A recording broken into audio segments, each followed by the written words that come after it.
ভারতের পার্লামেন্টের বর্ষাকালীন অধিবেশনের প্রথম দিনে উত্তাল হয়ে উঠল দিল্লির রাজপথ। ককরোচ জনতা পার্টি বা সিজেপির ঘোষিত চলো সংসদ পদযাত্রায় আন্দোলনকারীদের ওপর লাঠিচার্জ চালিয়েছে পুলিশ। সোমবার পূর্বঘোষিত এই কর্মসূচি শুরু হতেই লাঠি উঁচিয়ে চড়াও হয় আইনশৃঙ্খলা বাহিনী। এর আগেই রোববার দিল্লি পুলিশ এই পদযাত্রার ওপর আনুষ্ঠানিক নিষেধাজ্ঞা জারি করে। যন্তর মন্তর এলাকা ছাড়া অন্য কোথাও ৫ বা ততোধিক ব্যক্তির সমাবেশ সম্পূর্ণ নিষিদ্ধ ঘোষণা করা হয়। তবু বিক্ষোভকারীরা সেই নিষেধাজ্ঞা অমান্য করে মিছিলে নামলে শুরু হয় সংঘর্ষ।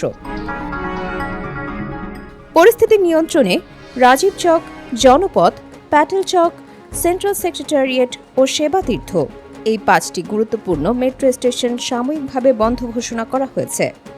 গত মে মাসে ভারতের প্রধান বিচারপতির একটি মন্তব্যের প্রতিক্রিয়ায় ৩০ বছর বয়সী অভিজিৎ দীপকে গঠন করেন সিজেপি। মাত্র কয়েক মাসেই দলটি সামাজিক মাধ্যমে ব্যাপক জনপ্রিয়তা পায় এবং বিরোধী দল, শিল্পী ও সুশীল সমাজের সমর্থন লাভ করে। আজকের কর্মসূচিতে বাড়তি উত্তেজনা যোগ করেছে আরেকটি ঘটনা। শনিবার অনশনরত প্রখ্যাত জলবায়ু আন্দোলন কর্মী সোনম ওয়াংচুককে পুলিশ যন্তর মন্তর থেকে তুলে হাসপাতালে পাঠিয়েছে।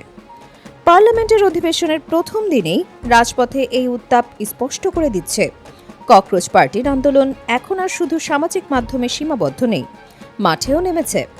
ভারতের রাজনীতিতে এই নতুন শক্তি কতদূর যাবে সেটাই এখন দেখার বিষয়। ডেস্ক নিউজ, অগ্রযাত্রা প্রতিদিন।